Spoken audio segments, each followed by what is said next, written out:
बिस्मिल्लाहिर्रहमानिर्रहीम। हमायूं सरवर बोदला। मेरे दोस्तों, मेरे भाइयों, मेरे अजीज़ों, उम्मीद है तुसीं सारे खैरियत नाल होवोगे। साडे पाक वतन शरीफ दे एक नौजवान रहनुमा मुस्लिम लीग पाकिस्तान मुस्लिम लीग दे जिले दे जनरल सैकटरी आतल महमूद मुन्ने खां जिहड़े ना जी ओह अल्लाह ताला नूं प्यारे हो गए। लोग कह रहे सन, मैं गया उन्हां दे ते सारे कह रहे सन भी वक्त नहीं सी हुंदा, लेकिन वक्त जिहड़ा है वो तो अल्लाह ताला दे कोल है। जिन्हें जिन्हें जिन्नी जिंदगी दिन दिते हुए ने उस बंदा दूसरा साह नहीं लै सकता। मैं गल मन्ना, साढ़े इस गल ते ईमान है मेरे भाइयों। लेकिन थोड़ी जी इहदे च एक गल होर भी है, अल्लाह ताला ये भी कहता भी तुसीं आदि कोशिश करो आदि जान बचाने की, आदि माल बचाने की। मेरे दोस्तों, सुबह 6 बजे उन्होंने ना हल्की जी सीने दे विच तकलीफ हुई है, तो जिंदे नाल वो पैदल आदे घरों निकल के बिल्कुल उन्होंने घर जिहड़ा है वो DHQ हॉस्पिटल के सामने ही है, वो पैदल गए ने, उत्थे जाके उन्होंने चैक कराया तो अगों उन्होंने कहा जी मेदे की हल्की फुल्की दर्द है, उन्होंने ट्रीटमेंट करके वापस भेजता। तकरीबन 11-12 बजे फिर उन्होंने दर्द हुई तो फिर बाकी दोस्तों को फोन करके उन्होंने एक यान साहब ने उन्होंने नाल होंदे ने, साढ़े भाई ने रियाज कलिया साहब ने, उन्होंने छोटे भाई ने, वो जाके उत्थे जाना जी लैके चले गए, चैक कराया। 2-2.5 घंटे ट्रीटमेंट करते रहे। ट्रीटमेंट करने तो बाद उन्होंने कहा भी नहीं ये साढ़े वास्ते च नहीं है, तुसीं उन्होंने साहिवाल लै जाओ। साहिवाल चले गए लेट दे नाल।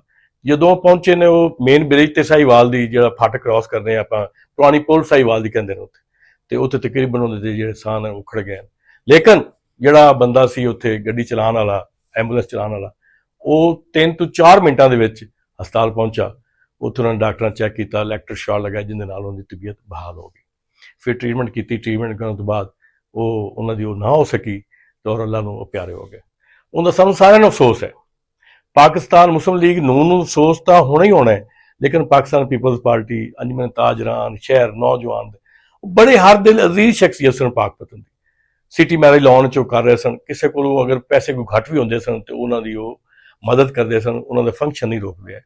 मैनूं चंगी तरह याद है जो कमरजमान कहरा साहब आ रहे सन, असीं उन्होंने कहा साडा फंक्शन है, तो उन्होंने उनकी कीमत भी नहीं लाई, उन्होंने पैसे भी नहीं लाए। इस तरह के हर दिल अजीज शख्सियत सन ते उन्हां दे तमाम दोस्तां नाल उन्हां दा रवावत सन, मुहब्बत सी, प्यार सी। 5, 7, 10 बंदियां दे बगैर वो शाम नूं बैठे होंदे सन, सारे दोस्त उन्हां कोल इकट्ठे होंदे सन सिटी मैरिज लॉन च। मुख्तलिफ तंजीमां दे लोग जांदे सन, उनकी गल सुनते सन, उन्हां प्यार मुहब्बत उन्हां दे नाल जांदे सन।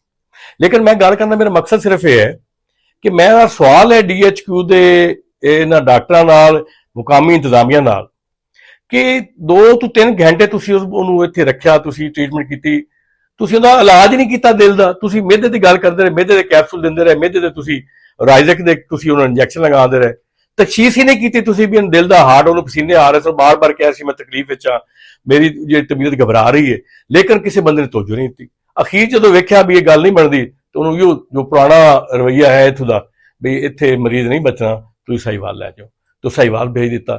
साहिवाल जाके अगर 3 घंटे का उत्थे डॉक्टर कह रहे सन, मैं उन्होंने फैमिली में मिला, उन्होंने भाइयों मिला, उन्होंने दोस्तों ने मिला, वो सारे कह रहे सन भी 3 घंटे जो उन्होंने जाया हुए।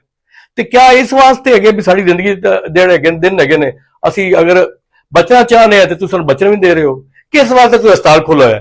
तुम बाहर बोर्ड लिख के लाओ, बैनर लिख के लाओ भी पाकपतन ना आओ इतने। अगर पाकपतन DHQ अस्पताल ना हो, इतने थोड़ा वक्त जाया होगा, साढ़े को कोई ट्रीटमेंट को नहीं है, साढ़े को कोई डॉक्टर नहीं है, सानू कोई किसी गल का पता नहीं है, तो तुम लैके चले जाओ साहिवाल। अगर 3 घंटे ये जाया ना करते तो अल्लाह ताला रहम करदा अगर बच भी सकता सी। ते पाकपतन दे लोगों मैं कहता होना, मेरे दोस्तों, तुसीं 78 साल दे विच इत्थे कोई चीज़ नहीं बनाई। तुसीं अज वेख लो बरसे इकदार पार्टी के सैकटरी जनरल जिले पाकपतन का, जिन्होंने मियाँ नवाज शरीफ के दस्तां दे नाल खुद मियाँ नवाज शरीफ ने उन्होंने उनका नोटिफिकेशन दिता और क्या मुन्ने खां जा उत्थे काम कर। और मैनूं इस गल का भी पता है कि उनका मियाँ नवाज शरीफ नाल दिलों मुहब्बत करदा। असीं कहंदे साहब महंगाई हो रही है, फलान हो रहा है, फलान हो रहा है, वो कहंदा मेरी मुहब्बत है मियाँ नवाज शरीफ नाल। तो जो किसी की मुहब्बत हो किसी पार्टी लीडर नाल तो फिर डिस्टर्ब नहीं करते, तो ना उनका दुख बनाते, ना बुरा महसूस करते। असं बिल्कुल बुरा महसूस नहीं करते, पाकपतन वहां बुरा महसूस नहीं करते, उन्होंने खराज अकीदत पेश करने हैं कि वह आदि पार्टी नाल खड़ा रहा है। लेकिन जो वाकया होया है, जो इन्होंने डॉक्टर ने, अस्पताल वाले अमले ने गफलत की है, उनकी भी निशानदेही कोई करेगा? कोई ये हुकूमत करेगी? मुस्लिम लीग नून की हुकूमत है, हर जगह से ला रहे हैं, गल्लां कर रहे हैं, इन्हों के बैनर लगे पे ने, फलां किया है। यार थोड़ा सैकटरी जनरल नाल होया ते बाकी लोगों नाल इत्थे की हो रहा होएगा?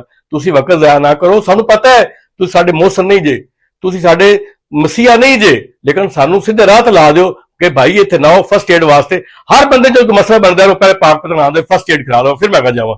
ਲੇਕਿਨ ਤੁਸੀਂ ਫਸਟ ਏਡ ਦੇ ਵਿੱਚ 4-4 ਘੰਟੇ 3-3 ਘੰਟੇ ਰਹਿ ਕੇ ਵਕਤ ਜ਼ਾਇਆ ਕਰਕੇ ਤੁਸੀਂ ਭੇਜੋਗੇ ਨਾ ਫਿਰ ਸਾਨੂੰ ਕਾਬਿਲ ਕਬੂਲ ਨਹੀਂ, ਔਰ ਇਸ ਗੱਲ ਦਾ ਖਮਿਆਜ਼ਾ ਭੁਗਤਣਾ ਪਵੇਗਾ। ਔਰ ਮੈਂ ਅਪੀਲ ਕਰਨਾ ਮਰੀਆ ਨਵਾਜ਼ ਸਾਹਿਬਾਂ ਨਾਲ ਕਿ ਸੈਕਟਰੀ ਜਨਰਲ ਮੁੰਨੇ ਖਾਨ ਨੂਨ ਲੀਡਰ ਨਹੀਂ, ਇਹ ਪਾਕ ਪਤਨ ਦੀ ਧੜਕਣ ਸੀ, ਪਾਕ ਪਤਨ ਦਿਲਾਂ ਦੀ ਧੜਕਣ ਸੀ, ਲੋਕ ਉਹਦਾ ਪਿਆਰ ਕਰਦੇ ਸਨ। ਇਹ ਫੌਰੀ ਤੌਰ ਤੇ ਆਲਾ ਸਤ੍ਹਾ ਦੀ ਇਨਕੁਆਇਰੀ ਬਿਠਾਈ ਜਾਵੇ ਔਰ ਜ਼ਿੰਮੇਦਾਰਾਂ ਦਾ ਤੈਯਨ ਕੀਤਾ ਜਾਵੇ ਤਾਂ ਕਿ ਦੁਬਾਰਾ ਪਾਕ ਪਤਨ ਇਸ ਕਿਸਮ ਦਾ ਵਾਕਿਆ ਨਾ ਹੋ ਸਕੇ।